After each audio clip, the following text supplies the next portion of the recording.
Pookode veterinary കോളേജിലെ ragging പരാതി ഒത്തുതീർപ്പാക്കിയതിന്റെ തെളിവുകൾ റിപ്പോർട്ടർ പുറത്തുവിടുകയാണ്. ക്രൂരമർദ്ദനമേറ്റ വിദ്യാർത്ഥിയുടെ വെളിപ്പെടുത്തൽ പരാതിക്കാരനായ തനിക്കെതിരെ തിരിച്ചു കേസ് കൊടുത്തു. കേൾക്കാം.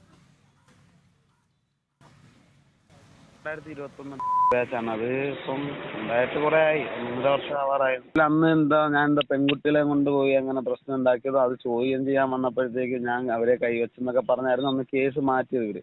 ഞാൻ ചോദിക്കുന്നത് ഇപ്പം അങ്ങനെ ഒരു സംഭവേ യഥാർത്ഥത്തിൽ ഉണ്ടായില്ലല്ലോ, ഒന്നും ഉണ്ടായില്ലല്ലോ. നമ്മള് പെൺകുട്ടികളെ കൊണ്ടുപോയി ഇതാക്കുന്നില്ല, നമ്മളെ ഫ്രണ്ട്സ് ഉണ്ടായിരുന്നു. നമ്മൾ ആ പെൺകുട്ടികളായിട്ട് വേറെ എന്തോ പരിപാടികളായിരുന്നു, അത് കണ്ട് ചോദ്യം ചെയ്യാൻ വന്ന അവരെ ഞാൻ ആക്രമിച്ചെന്ന് പറഞ്ഞാണ് കേസ് അവര് മാറ്റിയത്. അങ്ങനെയാണ് അത് കോംപ്രമൈസിന്റെ വക്കിലെത്തി.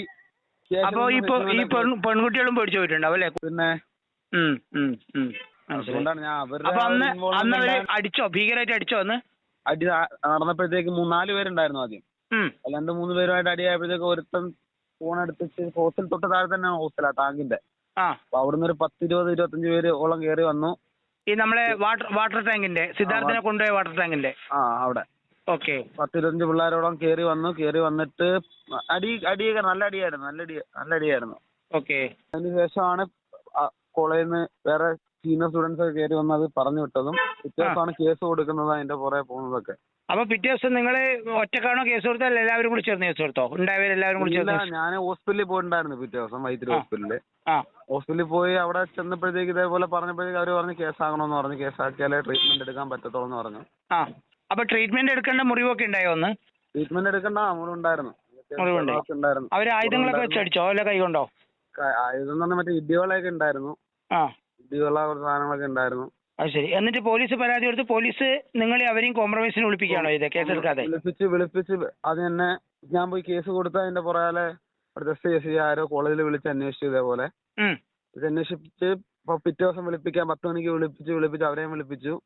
3-4 പയ്യന്മാരെയും വിളിപ്പിച്ച് പ്രശ്നം ഉണ്ടാക്കി. 3-4 പയ്യന്മാരും ടീച്ചർമാരും എന്നെയും നമ്മുടെ ഡിപ്പാർട്ട്മെന്റിലെ ഒരു ടീച്ചർ സാറും ഉണ്ടായിരുന്നു. അവരെയും വിളിപ്പിച്ചു. അങ്ങനെ ഇത് കാര്യങ്ങളൊക്കെ സംസാരിച്ച് ചർച്ചയായി. ഞാൻ കൊടുത്ത കേസ് അവിടെ ചെന്ന് നേരെ എനിക്കെതിരെ പിന്നെ തിരിച്ചത് കേസായി. എനിക്കെതിരെ കേസ് വന്നു, തിരിച്ചു കേസായി. എന്ത് പറഞ്ഞ കേസ് വന്നു? അവരെ മർദ്ദിച്ചു. അങ്ങനെ ചോദ്യം നമുക്ക് ഹോസ്റ്റലില്ല, നൈറ്റ് ആയിരുന്നല്ലോ ഈ സംഭവം. ഹോസ്റ്റലില്ലാത്ത വിദ്യാർത്ഥി രാത്രിയില് കോളേജിൽ ചെന്നോ പറഞ്ഞ് അതിന്റെ പേരില് പ്രശ്നമായി. അങ്ങനെയാണിത് കോംപ്രമൈസ് ആക്കാൻ പോയത്. അപ്പം കേസുമായിട്ട് മുമ്പോട്ട് പോയാൽ മതിയായിരുന്നെന്ന് എനിക്ക് തോന്നി. പിന്നെ പോലീസ് എഫ്ഐആർ ഇട്ടതേ ഇല്ല നിങ്ങളെ പരാതിയിൽ? എഫ്ഐആർ ഇട്ടില്ല. എഫ്ഐആറിന് മുമ്പേ ഇടുന്നതിന് മുമ്പേ ഞാൻ പരാതി എഴുതി കൊടുത്തായിരുന്നു. എഴുതി 3-4 കുട്ടികളുടെ പേര് വെച്ച് എഴുതി കൊടുത്തായിരുന്നു. എഴുതി കൊടുത്ത് അവരെ വിളിപ്പിച്ചു. ആ പേരിലുള്ളവർ ഇപ്പൊ സിദ്ധാർത്ഥിന്റെ കേസിലുണ്ടോ? 2 പേരുണ്ട് അതില്. ആരൊക്കെയത്? അമൽ ഹുസാനും മറ്റേ കാശിനാഥൻ. അവർ 2 ആളുണ്ട് അല്ലേ? അത് ശരി. എന്നിട്ട് നിങ്ങൾ ആന്റി റാഗിംഗ് സ്ക്വാഡിനെയും പരാതി കൊടുത്തില്ലേ? പരാതി കൊടുത്തിട്ട് ഇതേപോലെ പറഞ്ഞ അക്യൂസ് ഇതേപോലെ 3-4 പേര് വരുന്ന മർദ്ദിച്ചു. അപ്പൊ അങ്ങനെ കോളേജിലൊക്കെ എന്തൊക്കെ വലിയ പ്രശ്നങ്ങളൊക്കെ ഉണ്ടായിരുന്നു. അതിന്റെ പുറകില് മോളിന്ന് ഭയങ്കര പ്രശ്നം ഉണ്ടായിരുന്നു. എനിക്ക് ഇങ്ങനെ ഒന്നും നടന്നിട്ടില്ല എന്ന് പറഞ്ഞ് എഴുതി കൊടുക്കണം. ആന്റി റാഗിംഗ് സ്ക്വാഡിന് പരാതി കൊടുത്തു. അവർ അന്വേഷണം നടത്തിയപ്പോഴത്തേക്ക് കോളേജിൽ ഭയങ്കര പ്രശ്നങ്ങളൊക്കെ ആയി. അപ്പൊ കാര്യങ്ങളൊക്കെ എല്ലാവരും അറിഞ്ഞപ്പോഴത്തേക്ക് ഇങ്ങനൊന്നും നടന്നിട്ടില്ല എന്ന് പറഞ്ഞ് എഴുതി ഒപ്പിടിപ്പിച്ചു. നമ്മുടെ ബാച്ചിലെ എല്ലാ കുട്ടികളെ കൊണ്ടും ലാസ്റ്റ് എന്നെ കൊണ്ട് എഴുതി ഒപ്പിടിപ്പിക്കാൻ വേണ്ടി വന്നു. ഞാനാണല്ലോ കേസ് കൊടുത്തത്. ഒപ്പിടിപ്പിക്കാൻ വേണ്ടി വന്നപ്പോഴത്തേക്ക് ഞാൻ ആദ്യം ഒപ്പിടില്ല എന്നൊക്കെ പറഞ്ഞ് ഭയങ്കര പ്രശ്നമൊക്കെ ആയിരുന്നു അവിടെ. അതിനുശേഷം പിന്നെ ഈ പെൺകുട്ടികൾ 2-3 പെൺപിള്ളേർ ഇതിൽ ഇൻവോൾവ് ആയിട്ടുണ്ട്. അപ്പൊ അവരുടെ എന്തോ കാര്യം പറഞ്ഞാണ് പിന്നെ അതങ്ങ് കോംപ്രമൈസ് ആക്കിയത് അവര്. അതായത് ഈ പെൺകുട്ടികൾ കൂടെ ഉണ്ടായ പെൺകുട്ടികളും എഴുതി ഒപ്പിട്ട് കൊടുത്തു. അവസാനം പ്രശ്നം ഉണ്ടായില്ലാന്ന് എഴുതി ഒപ്പിടിപ്പിച്ചു. ഒപ്പിട്ട് കൊടുക്കേണ്ടി വന്നു. അത് മനസ്സിലായി. അവർക്ക് സദാചാര കേസിലോട്ട് സദാചാരത്തിലോട്ട് എത്തി ഈ ഒരു പ്രശ്നം. അങ്ങനെ ആക്കിയാണ് ആ സ്റ്റേഷനിൽ നിന്നും കോംപ്രമൈസ് ആക്കിയത്. പിന്നെ ഈ ഒരു കേസ് കൊടുത്തിട്ട് പേരിലും പിന്നെ അവരുടെ ഒരു ഇതില് ഒന്നും ഉണ്ടാവാതിരിക്കാൻ വേണ്ടിയാണ് പിന്നെ കോംപ്രമൈസ് ആക്കി. അതിനുശേഷം പിന്നെ പ്രശ്നങ്ങളൊന്നും ഉണ്ടായിട്ടില്ല. തമ്മിൽ പിന്നെയും കാണുമ്പോഴത്തേക്ക് അവന്മാർ ചൊറിയാൻ വന്നിട്ടുണ്ട്. ശരി. നിങ്ങൾ അന്ന് എത്ര പേരുണ്ടായിരുന്നു? 4-5 പേരുണ്ടായിരുന്നു. 5 പേര്. എത്ര ആൺകുട്ടികളും എത്ര പെൺകുട്ടികളും? ഒരു 2-3 ആൺകുട്ടികളും 2 പെൺപിള്ളേരുണ്ടായിരുന്നു. ഓക്കെ. നിങ്ങൾ എത്ര മണിക്ക് എവിടെയാ പോയിരുന്നത്? നിങ്ങൾ സാധാരണ പഠിക്കുന്ന സ്ഥലമാണോ സംസാരിക്കുന്ന സ്ഥലമാണോ? കോളേജിൽ തന്നെയാണ്. കോളേജിനുള്ളിലാണ് ടാങ്ക് എന്ന് പറയുന്ന വട്ടാങ്ക് എന്ന് പറഞ്ഞ സ്ഥലത്ത്. നമ്മള് രാത്രിയാണ് അവര് പറഞ്ഞുണ്ടാക്കിയതൊക്കെ എന്ന് പറഞ്ഞാൽ വെളുപ്പിനെ പോയി എന്നൊക്കെയാണ്. അത്രയും സമയമൊന്നും ആയിട്ടില്ല. നിങ്ങൾ ആന്റി റാഗിംഗ് സ്ക്വാഡിന്റെ ഹെൽപ്പ് ലൈനിലാണോ? അതിലാണ്. ഒരു അമരേഷ് ബാലി എന്ന് പറഞ്ഞൊരു പയ്യൻ, അവനായിരുന്നു മെയിൻ ആയിട്ട്. ഒരു കർണാടകക്കാരനാണ് പുള്ളി. അവനാ അതിന്റെ ഏറ്റവും വലിയ പ്രശ്നം അതില്ല. പക്ഷെ അവൻ ഈ ഒരു കേസിൽ ഇൻവോൾവ് ആയിട്ടില്ല സിദ്ധാർത്ഥിന്റെ. ഓ ഓ ഓ അത് ശരി. അപ്പൊ ഇത് നേരത്തെ ഉണ്ട് അല്ലേ? ഒരുപാട് സംഭവങ്ങൾ അവിടെ നടന്നിട്ടുണ്ട്. വെളിപ്പെടുത്തി കേസ് കൊടുത്തിരിക്കുന്നത് ഞാൻ മാത്രമാണെന്നേ ഉള്ളൂ ചേട്ടാ. ഇതവിടെ സ്ഥിരം നടക്കുന്ന പരിപാടിയാണ്. കേസ് കൊടുത്താലും എന്ത് അവർക്ക് കോളേജിന്റെ അവരുടെ ഡിപ്പാർട്ട്മെന്റ് ഉൾപ്പെടെ അവർക്ക് എന്ത് ചെയ്താലും അവർക്ക് അവിടെ സപ്പോർട്ടാണ്. ഇപ്പൊ നിങ്ങൾക്ക് ഉണ്ടായതുപോലെയുള്ള അനുഭവം നിങ്ങൾക്ക് അറിയാവുന്ന എത്ര കേസ് ഉണ്ടാവും? അറിയാവുന്ന കേസ് പക്ഷെ ഇടയ്ക്കിടയ്ക്കൊക്കെ സംഘർഷം ഉണ്ടാവാറുണ്ട്. ഈ ആന്റി റാഗിംഗ് സ്ക്വാഡിന്റെ പരാതിയിൽ നിങ്ങൾ ഫോട്ടോ ഉൾപ്പെടെ കൊടുത്തിട്ടും അവരും ഇത് പറഞ്ഞ പോലെ എല്ലാവരും കൊണ്ട് എഴുതി ഒപ്പിടിപ്പിച്ചു അല്ലെ? ഒന്നുമില്ല എന്നുള്ള ഫോട്ടോ കൊടുത്ത് അവരന്വേഷിക്കാൻ വേണ്ടി കോളേജ് ആൾക്കാർ വന്നു. വന്നതിന് ശേഷമാണ് നമ്മുടെ ഒരു ബാച്ച് ക്ലാസ് മൊത്തത്തിൽ അവർ പൂട്ടിയിട്ടു. ആര് പൂട്ടിയിട്ടു? അതാരാണെന്നൊന്നും അറിയത്തില്ല ചേട്ടാ. അധ്യാപകരാണോ വിദ്യാർത്ഥികളാണോ?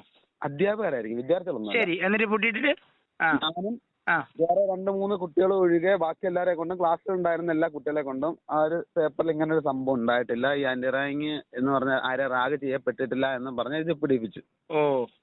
ആദ്യമൊക്കെ ഞാൻ സമ്മതിച്ചില്ല, ഒപ്പിട്ട് കൊടുക്കില്ല എന്നൊക്കെ പറഞ്ഞിട്ട് പിന്നീടാണ് ഈ ഒരു പെൺകുട്ടികളുടെ പേരിൽ എന്തെങ്കിലും ഇഷ്യൂ വരുമെന്ന് ഓർത്തുകൊണ്ട് മാത്രമാണ് അവരതിൽ ഇൻവോൾവ് ചെയ്ത്. സിദ്ധാർത്ഥ് മരിച്ചത് കൊണ്ട് മാത്രമാണ് ആന്റി റാഗിംഗ് സ്ക്വാഡ് ഇങ്ങനെ റിപ്പോർട്ട് കൊടുക്കാൻ കാരണം അല്ലേ? ആവാം, മരിച്ചതുകൊണ്ടാവാം. അല്ലാണ്ട് ഇപ്പൊ നിങ്ങളെ കേസിലൊക്കെ എഴുതി തള്ളിയതുപോലെ മറ്റൊരുപാട് കേസുകൾ ഇതുപോലെ എഴുതി തള്ളി കാണാം. സെല്ല് എന്ന് പറയുന്നത് അവർക്ക് ഇതിൽ ഇൻവോൾവ്മെന്റ് അവർക്ക് എന്ത് കൊടുത്താലും അവർ ഫയൽ ചെയ്യും. പക്ഷെ അത് കോംപ്രമൈസ് ആക്കി എന്ന് പറഞ്ഞു കഴിഞ്ഞാൽ അവർക്ക് പിന്നെ അതിലൊന്നും ചെയ്യാനില്ല. പിന്നെ അതിന് ശേഷമുള്ള കാര്യങ്ങൾ മാനേജ്മെന്റ് ആണ് നോക്കുന്നത്. മാനേജ്മെന്റ് കോംപ്രമൈസ് ആക്കി അവരുടെ റെപ്യൂട്ടേഷൻ പോവാതിരിക്കാൻ വേണ്ടി അവര് അപ്പൊ എത്ര വർഷം തടവൊക്കെ ലഭിക്കേണ്ടതായിരുന്നു. ആ ഒരു കേസുമായിട്ട് മുമ്പോട്ട് പോയായിരുന്നെങ്കിൽ ആ ഒരു 3-4 കുട്ടികൾക്ക് ഇത്ര വർഷം തടവൊക്കെ ലഭിക്കേണ്ട കുറ്റമായിരുന്നു അത്. ശരിക്കും അങ്ങനെയാണെങ്കിൽ അത് ശരിക്കും നിങ്ങളുടെ കേസിൽ സംഭവിച്ച കോളേജിന്റെ വലിയ വീഴ്ചയല്ലേ അല്ലേ? അതെ, കോളേജിന് കോംപ്രമൈസ് ചെയ്യാൻ പാടില്ലായിരുന്നല്ലോ.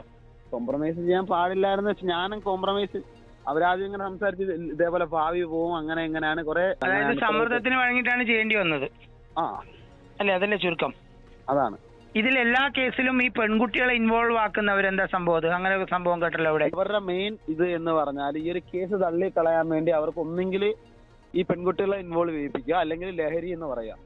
അതാണ് അവരുടെ മെയിൻ ഇത്. അന്ന് എനിക്ക് എന്റെ നേരെ ആലോചിച്ചിട്ടുണ്ടായിരുന്നു, ഞാൻ മദ്യപിച്ചിട്ടാണ് കയറി വന്നത്, അങ്ങനെയാണ് ഇങ്ങനെയാണ്, ലഹരി ഉപയോഗിച്ചിട്ടുണ്ടായിരുന്നു. അതെന്തായാലും അവർക്ക് പിടിച്ചു നിൽക്കാൻ പറ്റത്തുള്ളൂ. മനസ്സിലായി. ടി വി പ്രസാദ് നമുക്കൊപ്പം ചേരുന്നു. ടി വി പ്രസാദാണ് ഈ വിദ്യാർത്ഥിയുമായി സംസാരിച്ചത്. സിദ്ധാർത്ഥിന് മുൻപും സമാനമായ രീതിയിലുള്ള റാഗിംഗ് പൂക്കോട് വെറ്റിനറി കോളേജിൽ നടന്നിരുന്നുവെന്നും 2021 ഇത്തരത്തിൽ ക്രൂരമായ മർദ്ദനമേറ്റ വിദ്യാർത്ഥി ആന്റി റാഗിംഗ് സ്ക്വാഡിൽ പരാതിപ്പെട്ടിട്ടും കാര്യമായ നടപടി ഉണ്ടായിട്ടില്ലെന്നുമാണ് നമ്മളോട് പറഞ്ഞിരിക്കുന്നത്. വളരെ പ്രധാനപ്പെട്ട കാര്യം, മർദ്ദിച്ചതിന് ശേഷം പെൺവിഷയത്തിലും ലഹരി വിഷയത്തിലും പെടുത്തി ഈ പ്രശ്നം ഒത്തുതീർക്കാനാണ് പതിവെന്നുമാണ് ഈ വിദ്യാർത്ഥി നമ്മളോട് പ്രതികരിച്ചിരിക്കുന്നത്.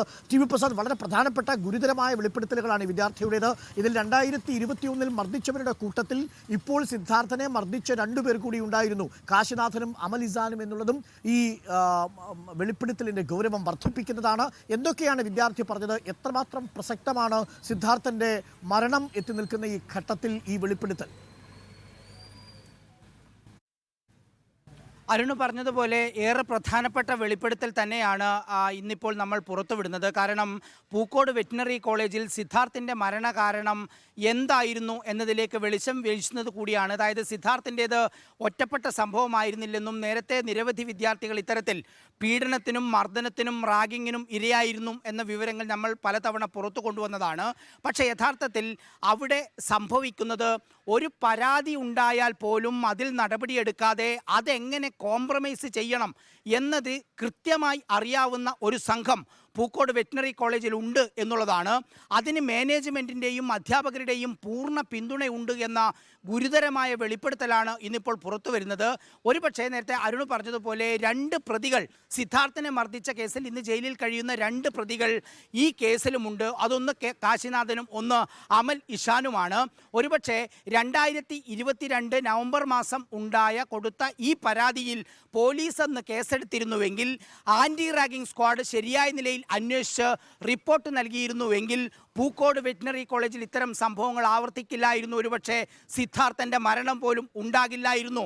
അരുൺ, ഇതിൽ ഗൗരവമായ വിഷയമുള്ളത് ഇതിൽ പെൺകുട്ടികളെ ഇതിലേക്ക് ഇൻവോൾവ് ചെയ്യിക്കുന്നു. മറ്റൊന്ന്, ലഹരിയുടെ പേര് പറയുന്നു. ഇതാണ് അവർ പ്രധാന പിടിവള്ളിയായി നിൽക്കുന്നതും. അത് പുറത്തറിഞ്ഞാൽ മാനഹാനി ഉണ്ടാകും എന്ന ഭയത്തെ തുടർന്ന് പലരും പിൻവാങ്ങുകയും ചെയ്യുന്നത്. പക്ഷേ ഈ വിദ്യാർത്ഥി അവിടെ പോലീസിൽ പരാതി കൊടുത്തു. പോലീസിൽ പരാതി കൊടുത്തപ്പോൾ ഉണ്ടായ ദുരനുഭവം എന്ന് പറയുന്നത് പോലീസിൽ ഈ പരാതി പരാതി കൊടുത്തില്ല കൊടുത്ത എന്നാണ് നമ്മൾ വിദ്യാർത്ഥിക്കെതിരെ മനസ്സിലാക്കുന്നത് അല്ലേ? പോലീസിൽ പരാതി കൊടുക്കുകയും ചെയ്തു. പോലീസിൽ പരാതി കൊടുത്തതിന് ശേഷം ഉണ്ടായത് അവിടെ ഈ വിദ്യാർത്ഥികളെ വിളിച്ചു വരുത്തി, കോളേജിലെ അധ്യാപകരെ വിളിച്ചു വരുത്തി. പിന്നീടുണ്ടായത് ഈ മർദ്ദിച്ച വിദ്യാർത്ഥികൾ ചേർന്ന് പരാതി കൊടുത്ത വിദ്യാർത്ഥിക്കെതിരെ പരാതി കൊടുക്കുകയാണ് അരുൺ. ആ കേസിലേക്ക് പോകുന്ന ഘട്ടത്തിൽ ഈ പെൺകുട്ടികൾക്കുൾപ്പെടെ പ്രശ്നമാവും എന്ന ഘട്ടത്തിലാണ് ആ പരാതി പിൻവലിക്കേണ്ടി വരുന്നത്.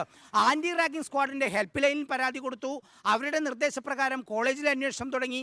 അങ്ങനെ അന്വേഷണം തുടങ്ങിയ ഘട്ടത്തിൽ അവരുടെ ബാച്ചിന്റെ ക്ലാസ് മുറി അടച്ചുപൂട്ടി മുഴുവൻ കുട്ടികളിൽ നിന്നും എഴുതി വാങ്ങിക്കുകയാണ്. ഇങ്ങനെയൊരു സംഭവം കോളേജിൽ ഉണ്ടായിട്ടേ ഇല്ല എന്ന്. യഥാർത്ഥത്തിൽ അരുൺ, സിദ്ധാർത്ഥന്റെ മരണത്തിനുൾപ്പെടെ ഉത്തരവാദി പോലീസും കോളേജ് അധികൃതരും ആണ് എന്നതിന്റെ ഉത്തരമാണ് ഇതിലേക്ക്. അതായത് ഒരുപാട് സംഭവങ്ങൾ കോളേജിൽ നടക്കാറുണ്ട്. പക്ഷേ വളരെ പ്രധാനപ്പെട്ട കാര്യമാണ് ടി വി പ്രസാദ്. ശരിയായി ഇരയാകുമ്പോഴും പോലീസ് സ്റ്റേഷനിൽ പരാതി നൽകുമ്പോഴും ആന്റി റാഗിംഗ് സ്ക്വാഡിൽ പരാതി നൽകുമ്പോഴും വിദ്യാർത്ഥിക്ക് ഗുണകരമായ തീരുമാനങ്ങൾ ഉണ്ടാവുന്നില്ലെന്നും മാത്രവുമല്ല, പെൺവിഷയത്തിലും ലഹരി വിഷയത്തിലും ഉൾപ്പെടുത്തി ഒരു കൗണ്ടർ പെറ്റീഷൻ കൂടി കൊടുക്കുന്നു. അങ്ങനെ ആ പരാതി തേച്ചു മായ്ച്ച് കളയാൻ ശ്രമിച്ചിരിക്കുന്നു. സിദ്ധാർത്ഥന്റെ മരണത്തിനു മുൻപും സമാനമായ രീതിയിലുള്ള മർദ്ദന പരമ്പര വരെ അരങ്ങേറിയിരുന്നുവെന്നാണ് ഇപ്പോൾ നമ്മൾ മനസ്സിലാക്കുന്നത്. 2021 ക്രൂരമായ മർദ്ദനമേറ്റൊരു വിദ്യാർത്ഥിയാണ് ടി വി പ്രസാദിനോട് മനസ്സ് തുറഞ്ഞത്. ടി വി പ്രസാദാണ് ഈ വിവരം പ്രേക്ഷകരിലേക്ക് എത്തിച്ചത്.